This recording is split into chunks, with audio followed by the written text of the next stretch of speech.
What's good, y'all? What's the numbers TV? It's your boy Poe Rowe. Make sure you subscribe to the channel if you're not subscribed already, and like a video if you appreciate the content that Poe Rowe and What's the Numbers I provided. Today we back with another profile piece. This one is on Anthony Wolf Jones. In this video we're going to talk about his time growing up in the Bronx before getting into some background information about how he got his nickname Wolf. Then we will speak about his early run-ins with the law and the jail time he would do before he became Bad Boy Records CEO, Sean P. Diddy Combs' personal bodyguard. After that, we will look at the different situations in the rap game that Wolf was involved in throughout the years, before finally breaking down the details surrounding the shooting in Atlanta that took his life. Anthony Van Jones is from the Bronx, New York, and was the oldest of three sons. Growing up in the area known as the Valley, Wolf would get into a lot of different things as a child that would force him to grow up and mature a little faster than other kids his age. According to members of his family, as his hair started to grow, he developed a widow's peak and adopted the name Wolfgang, which eventually became Wolf. He graduated from Harry Truman High School before attending Bronx Community College. Eventually, Wolf would drop out of college, get a few odd jobs here and there, but by the late 80s heading into the 90s, he was no longer working and was starting to get more involved in the streets. Wolf and his crew of friends from the neighborhood were known as the Valley Mobb and had gained a reputation around the city as some serious individuals. In 1991, Wolf was convicted of attempted murder and sentenced to serve some time in the New York State prison system. Once released from prison around 1993-94, Wolf would start working for a friend he used to party with before he went to jail. The friend was Sean Puff Daddy Combs, and the job was to be Puffy's personal bodyguard as he moved around the music industry as CEO of one of the hottest labels in the game, Bad Boy Records. Today he's known as an entertainment mogul, but in his early years, Sean Puff Daddy Combs was just an up-and-coming music exec. He would go on to create his own label at the end of 1993 after being fired for Uptown Records by Andre Harrell. Bad Boy Records would release their first albums in 1994 with the Craig Mack album, Project Funk the World, and the Notorious B.I.G. debut album, Ready to Die. Craig Mack will go gold, but the Notorious B.I.G., aka Biggie Smalls, will go multi-platinum and dominate the hip-hop charts for most of 1995.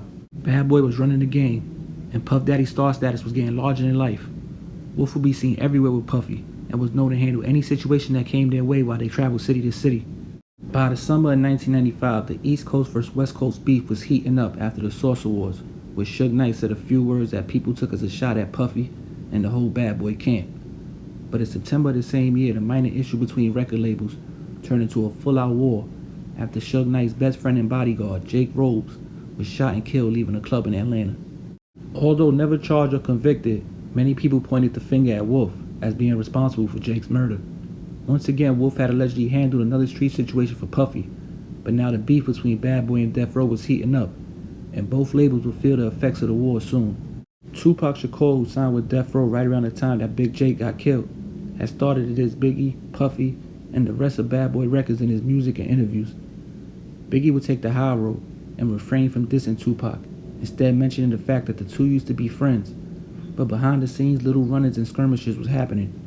In September of 1996, Tupac was shot in Las Vegas while riding on the passenger side of Suge Knight's BMW while the duo was headed to Suge's Club 662 for an after party thrown on the evening of the Mike Tyson vs. Bruce Seldon fight.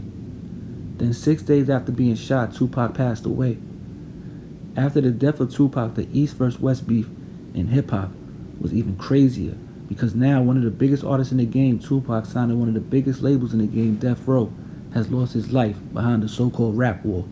Then, about 6 months later, in March of 1997, while in LA to promote his sophomore album titled Life After Death, Christopher the Notorious B.I.G. Wallace would be shot to death while sitting in the passenger seat of an SUV. The shooter pulled up on the side of Biggie's truck in another vehicle, while Biggie and his entourage were departing a party at LA's Peterson Automotive Museum. The shooter would let off a bunch of shots, striking Biggie 4 times and killing the rapper at the age of 24. Wolf at this time will really have to play Puffy close, as the East Coast-West Coast war had now claimed the New York-based label's biggest artist. Puffy would eventually recover though, riding high off the sales of Biggie's Life After Death album. Puff would now become an artist himself and drop albums in 1997 and 1999, which would both go platinum. Wolf would have his hands full now, as he was in charge of protecting Puff Daddy, the CEO and artist. A new rapper by the name of Sean would be signed to the label after Biggie's death. Although Sean's voice was similar to Biggie's and drew many comparisons in the beginning, eventually Sean was able to get him a few hit records and platinum album before the incident that would change his, Wolf, and Puffy's life forever. On December 28, 1999, Sean and Puffy were partying at Club New York while Wolf was playing his usual role of security when a situation broke out between Puffy and another partygoer. According to reports, the story was that Sean, Wolf, Puffy, and his then-girlfriend Jennifer Lopez had been celebrating a soon-to-be-released album by Sean at Midtown's Club New York. They were leaving the club when Puff, carrying a bottle of champagne, accidentally bumped into a guy knocking a drink out of his hand. The man, Matthew Allen, a well-known street figure known as Scar, responded with a shove. Things escalated quickly, and one of Scar's companions allegedly threw a stack of money in Puffy's face, and shots were fired, leaving 3 people injured. Puffy, J-Lo, and Wolf were arrested after they were pulled over fleeing the scene in the Lincoln Navigator, where they found a gun in the trunk. Sean would also be arrested and charged with the shooting. All 3 would go to trial, with Wolf and Puffy being found not guilty, while Sean was found guilty of assault and gun possession and sentenced to 10 years in prison. After the trial, some say Wolf started to distance himself a bit from Puffy, but others say they were still tight as ever.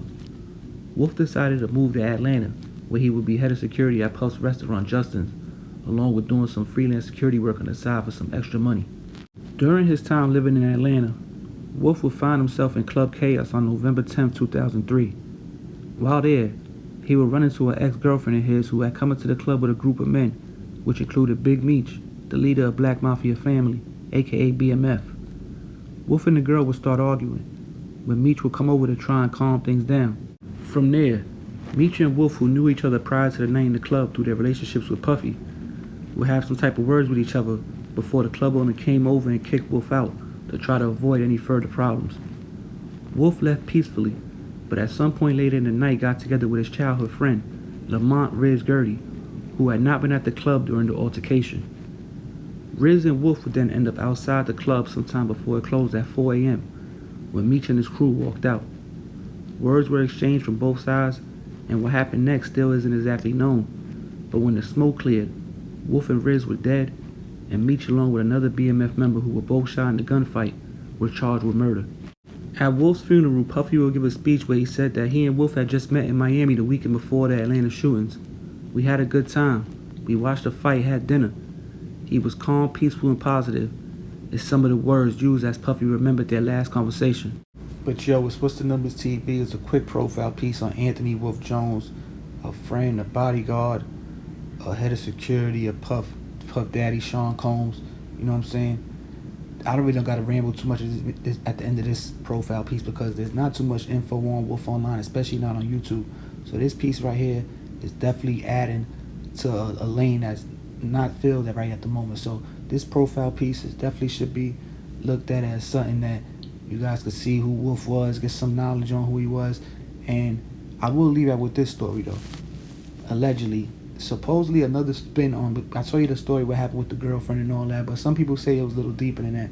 Some people say before the night in the club when they met, whenever that happened, Puff had recently demoted Wolf from head of security and promoted a guy by the name of Paul Buford, who was a BMF member. Now they say it might have happened at a Big Meech party or something that Puff threw at his restaurant in Justice. It's not for sure. Allegedly, they said so.